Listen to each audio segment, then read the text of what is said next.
বিসমিল্লাহির রহমানির রহিম। আসসালামু আলাইকুম। কেমন আছেন আপনারা সবাই? আলহামদুলিল্লাহ, আমিও ভালো আছি। আজকে আপনাদের মাঝে আমি নিয়ে এসেছি তেলাপিয়া মাছের বারবিকিউ। তো তেলাপিয়া মাছ বারবিকিউ করতে যা যা লাগবে, আমি এখানে 550 গ্রামের মতন এখানে আমার 3টা তেলাপিয়া মাছ আছে। তো আমি এটাকে ভালো করে ধুয়ে পরিষ্কার করে আমি এভাবে একটু চিড়ে নিয়েছি, যাতে মশলাগুলো এটাতে ঢুকাতে সুবিধা হয়। যেভাবে প্রত্যেকটা মাছ আমি এভাবে চিড় করে নিয়েছি, উলটপালটভাবে এই যে এপাশ ওপাশ করে আমি চিড় করে নিয়েছি। আর এর সাথে মশলা লাগবে 1 চা চামচ পরিমাণ মরিচের গুঁড়ো, আধা চা চামচ পরিমাণ হলুদের গুঁড়ো, 1 চামচ পরিমাণ ধনিয়ার গুঁড়ো, আধা চামচ পরিমাণ জিরার গুঁড়ো, 1 চামচ পরিমাণ আদা রসুন বাটা, পরিমাণ মতন লবণ, আর লাগবে কালো গোলমরিচের গুঁড়ো আধা চা চামচ। আর লাগবে সস তৈরির জন্য আমাদের লেবুর রস, আমি একটা লেবু রস করে নিয়েছি, কাঁচামরিচ 2টো কুচি করে নিয়েছি, সামান্য পরিমাণে পেঁয়াজ কুচি, মানে পেঁয়াজ কলি যেটাকে বলে, পেঁয়াজ কলি, সেটাকে একটা আমি চিকন করে এভাবে কেটে নিয়েছি। আর লাগবে পরিমাণ মতন চিনি, আর লাগবে কারি পাতা, লাগবে আমি যে সসটা তৈরি করব সেটা হচ্ছে এবিসি সস। তো যাই হোক, আমি এই মাছের জন্য আমি যে রেসিপিটা তৈরি করব এটার জন্য আমার সস লাগবে। তো এখানে আমি সস নিয়ে নিব, টমেটো সস, সয়া সস পরিমাণ মতন নেব, টমেটো কেচাপ লাগবে পরিমাণ মতন, আর মাছ মাখানোর জন্য আমি সামান্য পরিমাণে সরিষার তেল ইউজ করব। তাহলে চলুন আমরা মাছটা ম্যারিনেট করে নিই। তো মাছটা আমরা এখন ম্যারিনেট করব। যা যা মশলা আছে আমার এখানে সবগুলোই লাগবে, এই অনুযায়ী আমি মাছ অনুযায়ী মশলাগুলো আমি রেডি করে নিয়েছি। আর লাগবে লেবুর পানির সাথে আমি সামান্য পরিমাণে লেবুর পানি দিয়ে নিব, 1 চা চামচ পরিমাণ লেবুর পানি দিয়ে নিচ্ছি আমি এখানে। আমি এটার মধ্যে মশলা মাখিয়ে তারপর আমি আগে মশলাটাকে রেডি করব। 2 চামচ পরিমাণ দিয়ে দিলাম লেবুর পানি।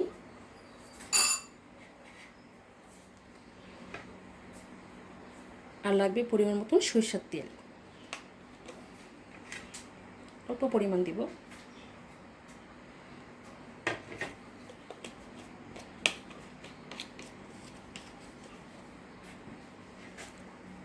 এখন আমি এটাকে ভালোভাবে মাখিয়ে নেব।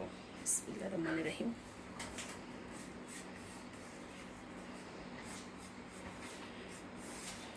লবণটা আমি একটু এক পাশ করে নিলাম, যেহেতু আমার সয়া সস আমার সসে যাবে, যে সসটা তৈরি করব সেই জন্য আমি লবণটা একটু এখান থেকে একটু কম করে নিয়ে নিলাম।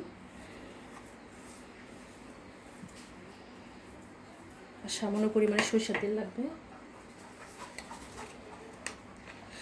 আপনারা চাইলে এর চেয়ে বড়ো মাছটাও নিতে পারেন, আমি এখানে ছোট সাইজের মাছটা ছিল আমার কাছে, সেজন্য আমি ছোট সাইজের মাছটা নিয়ে নিয়েছি। ভালোভাবে মশলাটাকে মাখিয়ে এখন আমি মাছগুলোর মধ্যে দিয়ে দিব।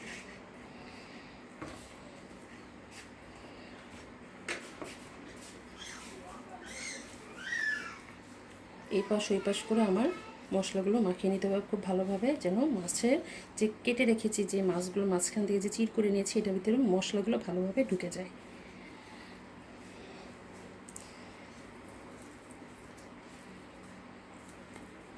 আমি এই পাশ ওই পাশ করে মাখিয়ে নিচ্ছি।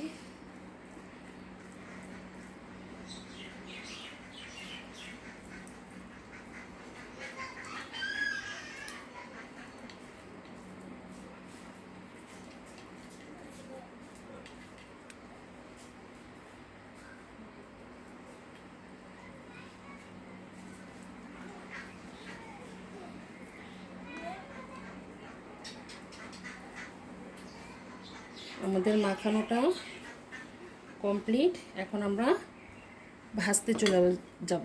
তাহলে চলুন আমরা ভেজে নিই মাছগুলো। জালটা জ্বালিয়ে দিচ্ছি, বিসমিল্লাহির রহমানির রহিম। আমি এটাতে কিছু তেল দিয়ে রেখেছিলাম, এখন তেলটা একটু গরম হয়ে আসলে আমরা মাছটা এর মধ্যে দিয়ে দিব। একটু ঘুরিয়ে দিই তেলটা।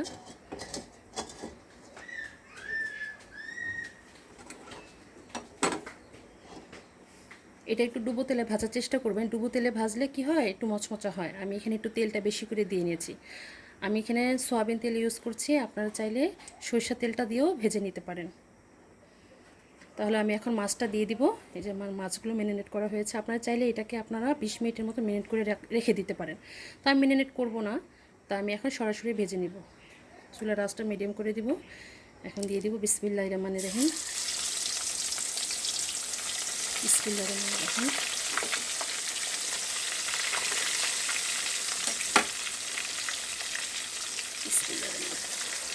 আমি 3টা মাছ একসাথে একত্র করে দিয়ে দিলাম। এটা ভাজতে প্রায় 8 থেকে 10 মিনিট সময় লাগবে। আপনারা মিডিয়াম আছে এটাকে সুন্দরভাবে উল্টে পাল্টে লাল করে ভেজে নিতে হবে। আপনারা এইভাবে ভেজে নেবেন।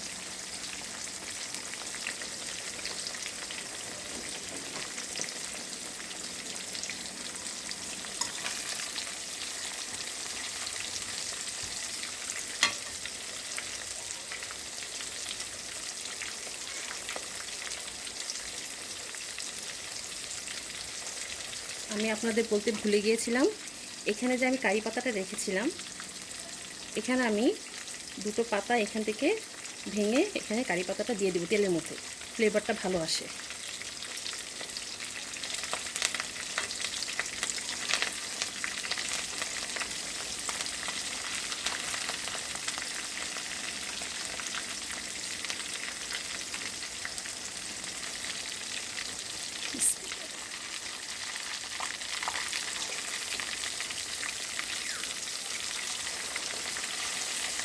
আপনারা সাবধানে উল্টাবেন, যেহেতু তেলাপিয়া মাছের মতো একটু সফট ধরনের হয়, ভেঙে যাওয়ার সম্ভাবনা থাকে বেশি।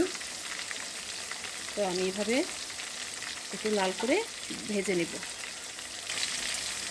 আমি মাছটাকে উল্টিয়ে দিয়েছিলাম, আমি 2বার উল্টিয়ে দিয়েছি মাছটাকে।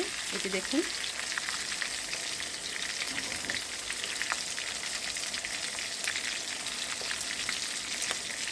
মাছটা লাল হয়ে আসছে। আপনারা চাইলে যে কোনো সামুদ্রিক মাছ দিয়ে এভাবে আপনারা ফ্রাই করে নিতে পারেন। এটার সাথে আপনি একটু সসও অ্যাড করতে পারেন। আমি যেহেতু সস দিয়ে করব না, আমি আলাদা করে সসটা রেডি করব। সেজন্য আমি আমাদের যত মশলা আছে, স্পাইসি মশলা, ওগুলো দিয়ে আমি ম্যারিনেট করে নিয়েছিলাম।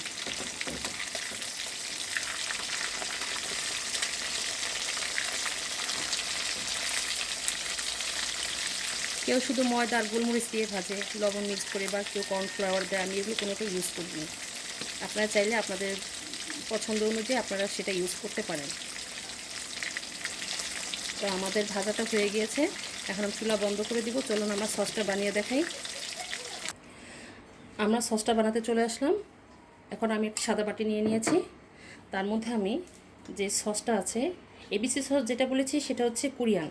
সেটা এই সসই হয়, কিন্তু অনেক সুইট হয়, অনেক মিষ্টি হয়। তো আমাদের দেশে তো এগুলো খুব কম পাওয়া যায়, সেজন্য আমি নর্মাল সস যেটা আমরা ইউজ করি সেটা ইউজ করব। আমি এখানে 1 চা চামচ পরিমাণ আমি এখানে একটু বেশি দেব, সামান্য পরিমাণ 2 চামচ পরিমাণ আমি এখানে সয়া সসটা নিয়ে নিলাম।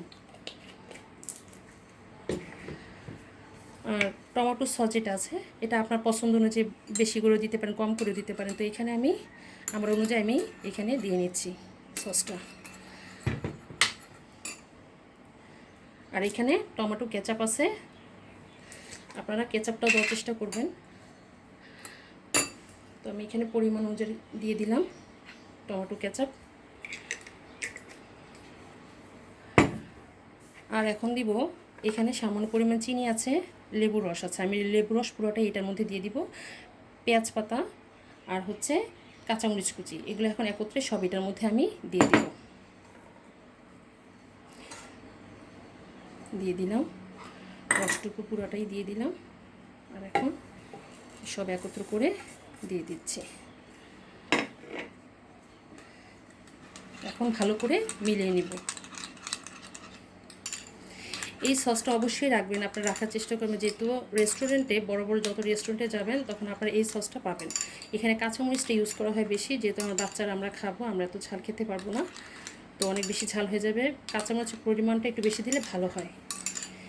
এটা মাছের উপরে দিয়ে খাওয়ার জন্য এটা রেডি আমাদের। তো তৈরি হয়ে গেল আমাদের এই সস। এখন চলুন আমরা পরিবেশনে চলে যাই। তৈরি হয়ে গেল আমাদের তেলাপিয়া ফ্রাই বারবিকিউ। তো এই যে দেখুন, মাশাআল্লাহ আলহামদুলিল্লাহ, অনেক দেখতে ভালো লাগছে আর খেতেও ভীষণ মজা। তো আপনারা যখন খাবেন এটা সসটাকে এভাবে ভালো করে মিলিয়ে একটু নাড়া দিয়ে এই যে এগুলোর উপর এভাবে দিয়ে তারপরে খাবেন।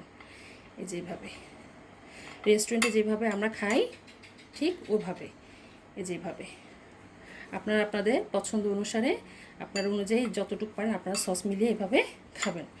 এই তো তৈরি হয়ে গেল। কেমন হয়েছে আমাদের অবশ্যই জানাবেন। আর আমি যেন আপনাদের মাঝে নতুন নতুন রান্না নিয়ে আসতে পারি, আমার জন্য সবাই দোয়া করবেন। আপনারা যে যেখানে আছেন ভালো থাকেন। আর আমার জন্য অবশ্যই বেশি বেশি করে লাইক দিয়ে দিবেন এবং শেয়ার করে দিবেন এবং সাবস্ক্রাইব করতে একদমই ভুলবেন না। তাহলে আজ এই পর্যন্তই। আপনারা যে যেখানে আছেন ভালো থাকেন, সুস্থ থাকেন। আল্লাহ হাফেজ।